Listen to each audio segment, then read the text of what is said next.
I'm Charlyn, and welcome to Fashion Speaks.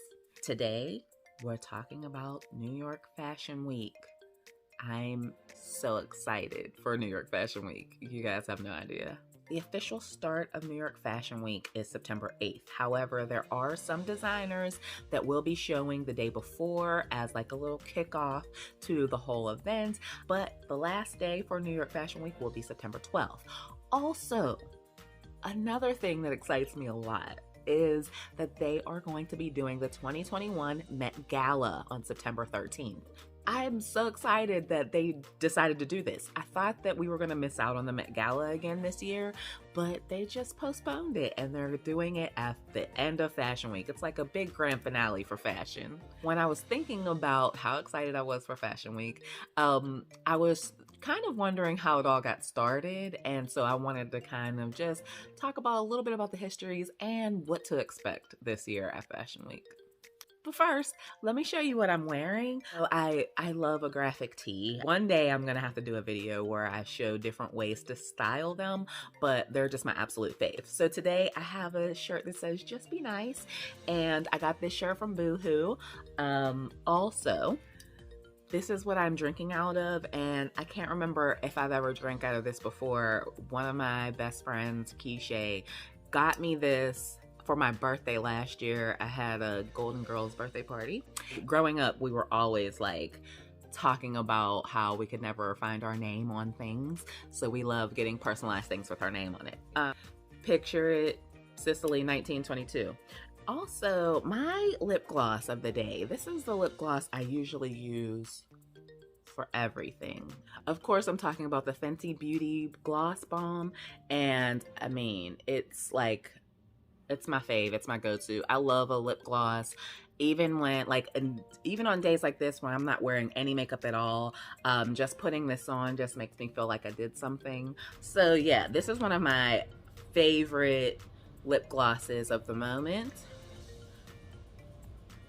You know, are you ready to dive into New York Fashion Week? I know I am. I'm so pumped, you guys. Like, I love a runway show. I mean, as you guys can tell just from when we did reacting to the runway, I definitely want to react to Christian Siriano. He's my fave. I've said it before, I'll say it forever. He's one of my favorite of all time designers. But I believe he's one of the designers that will be showing the day before the official launch of Fashion Week. So Ula Johnson will be the official start of Fashion Week on September 8th. And on September 12th, the last designer will be Tom Ford. This is going to be the first in-person Fashion Week since February 2020. Like, I can't even believe that, to be honest. I mean, I believe it, but it's like, wow, that time flew. And they are taking a lot of precautions this year with social distancing, and there's a reduced guest list. They're not inviting as much media and celebrities as they normally do, like I said, for social distancing purposes, but also everyone involved in New York Fashion Week, from the designers, the models, to every invited guest, to the behind the scenes showrunners. Every single person must be vaccinated to be a part of this, and I believe they have to show proof of vaccination. Also, they're strongly encouraging wearing masks in the events as well. Okay, so the first ever Fashion Week was created by Eleanor Lambert in 1943. Eleanor Lambert is the press director for the New York Dress Institute. The New York Dress Institute is the American fashion industry's first promotional organization. So Eleanor Lambert decided to create this whole idea of a Fashion Week. So it was held with one main purpose in mind: to give fashion buyers alternatives to French fashion during World War II. Now, this was a time when workers in the fashion industry were unable to travel to Paris. Now, the concept of a Fashion Week began in Paris. Marketers used to hire women to wear couture looks in public places, like the racetrack or even the salon. These parades, if you will, would eventually become social events of their own. In France, the runway shows are still referred to as fashion parades. Now, department stores were holding their own fashion shows as a way to promote their stores and maybe even improve their status in the industry.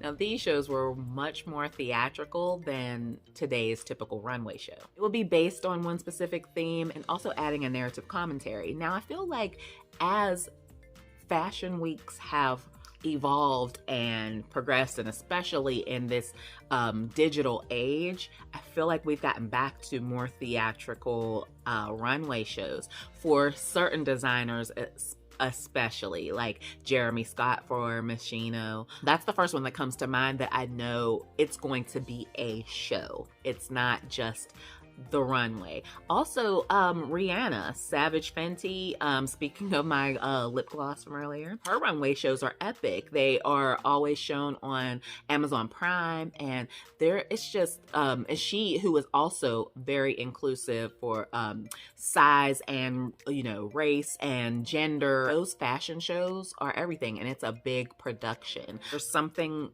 very beautiful and great about the classic runway show style. I love that and appreciate that so much. Also, when designers do decide to push the envelope and really give a show that tells a story about the collection itself, that's just like, it stands out, it makes them stand out, and it's just fun. I just love how fun it is, Now, back then, when department stores were holding these fashion shows to draw attention to their stores, the shows became so popular. They drew such large crowds. And they drew such large crowds that the city of New York in 1950 had to get a license to have live models. Now, the most prominent fashion weeks are held in the fashion capitals of the world, the Big Four: Paris, Milan, London, and New York. These 4 fashion weeks usually get the most press coverage, but there are fashion weeks in so many different countries and cities around the world. I hear about new ones all the time. Even within New York, there's Harlem Fashion Week, and this year will be its 9th season.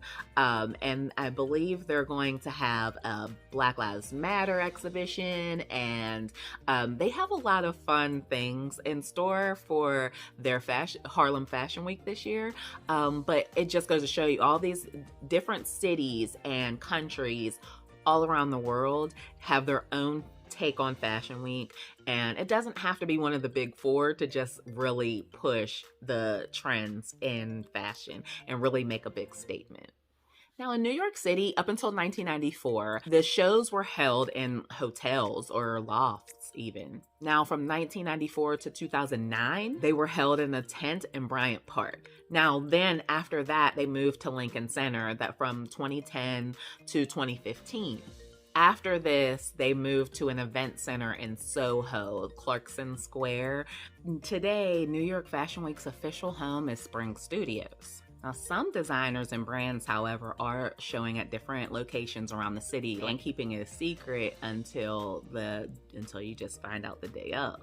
There are 2 types of shows or collections, menswear and women's wear. A lot of designers now are putting their collections together, whereas they'll show their men's collection alongside the women's collection and incorporate male and female models in their runway shows. Now, back to this year's New York Fashion Week. It will be mostly comprised of spring 2022 fashion. There will be some designers that opt for that see now, buy now, and will be showing fall and or winter fashion. This fashion week is going to feature 91 presentations and shows from designers and brands including Michael Kors, Gabriella Hearst, Tory Burch, Carolina Herrera, Philip Lim, Proenza Scholler, Jason Wu, Rodarte, Brandon Maxwell, Kevin Hall, Markarian, Christian Siriano, Peter Doe, and many others. I've already named a lot of people, but there are also designers who are not going to be showing at this New York Fashion Week. Marc Jacobs, Ralph Lauren, Pyer Moss, and Tommy Hilfiger will not be showing at this year's New York Fashion Week. Now, like I said, this is going to be the first in-person fashion week in about a year and a half.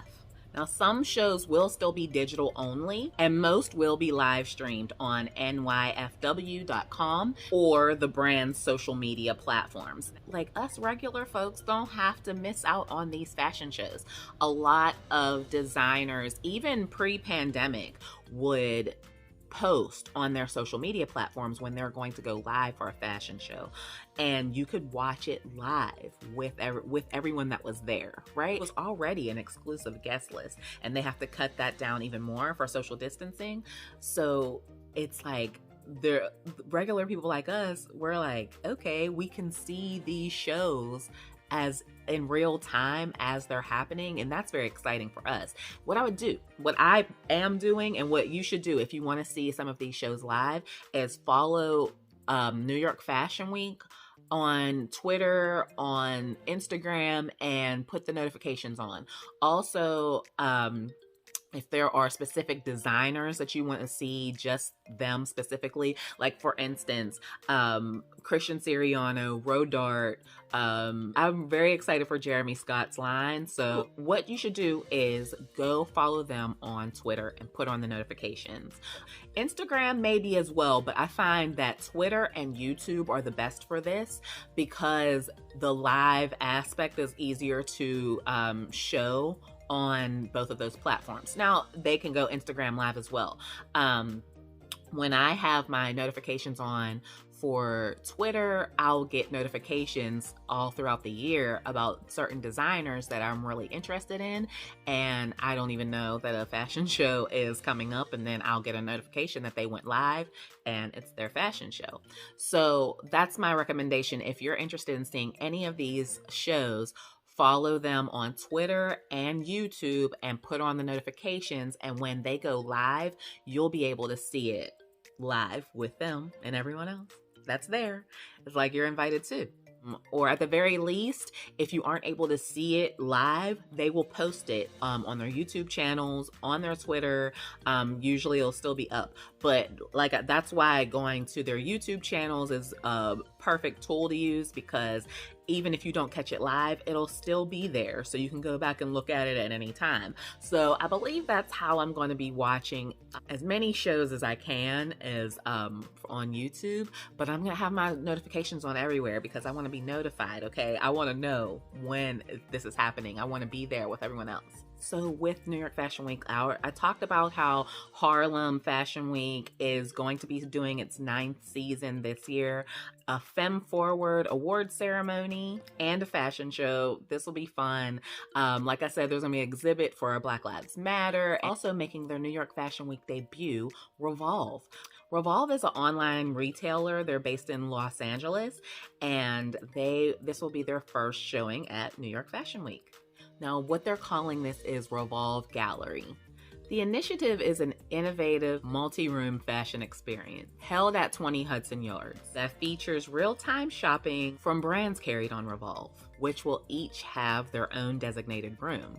So as far as other events and parties at New York Fashion Week this year, they're being hosted by Gabriella Hearst, Gucci, Dior, Neiman Marcus, Saks, and UGG. Now, some designers who left for Paris years ago are back on the calendar. Some European imports have added themselves to the mix. And thanks to Black in Fashion Council, there are no fewer than 13 Black talents to meet. And a Met Gala that's featuring the youngest ever group of co-chairs: Timothée Chalamet, Billie Eilish, Naomi Osaka, and recent Vogue cover star Amanda Gorman. There will also be some very somber moments as well. The city will mark its 20th anniversary of the 9/11 attacks. So 20 years ago, the terrorist attacks on September 11th brought an abrupt halt to New York Fashion Week. This inspired what is called the CFDA Vogue Fashion Fund. This fund was set up to support young designers. The program has fostered countless talents, including Proenza Schuler and Telfar. In 2021, this fund also had to pivot and address another tragedy, COVID-19, which unfortunately put many brands out of business. So usually this fund, the CVFF, would award designers based on a competition that was set up. But the CVFF announced that instead of that usual competition, it would award grants to 10 independent American brands. It's a diverse group. Some names are familiar, like Bathsheba, while others are young up-and-comings. So the full group of CVFF grant recipients will be at an opening cocktail party on September 8th. So, what do you guys think? What are you excited for? Who are you excited to see? How pumped are you for Fashion Week? Thank you so much for watching. I hope you'll consider subscribing. I talk about all things fashion. And if you have any fashion related topics you'd like to hear me talk about, let me know in the comments, or you can email me at fashionspeakspodcast@gmail.com. Also, follow me on all the social media. On Instagram, I'm at Fashion Speaks Podcast. On Twitter, at _Fashion Speaks. And I'm also on Facebook at Fashion Speaks Podcast as well.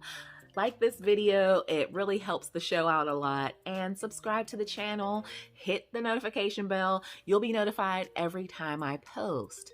I'm so excited that New York Fashion Week is going off without a hitch this year. I'm very excited to see what everybody's going to be showing this year. Again, thank you for watching this video all the way to the end, and I'll see you guys in the next video. Bye!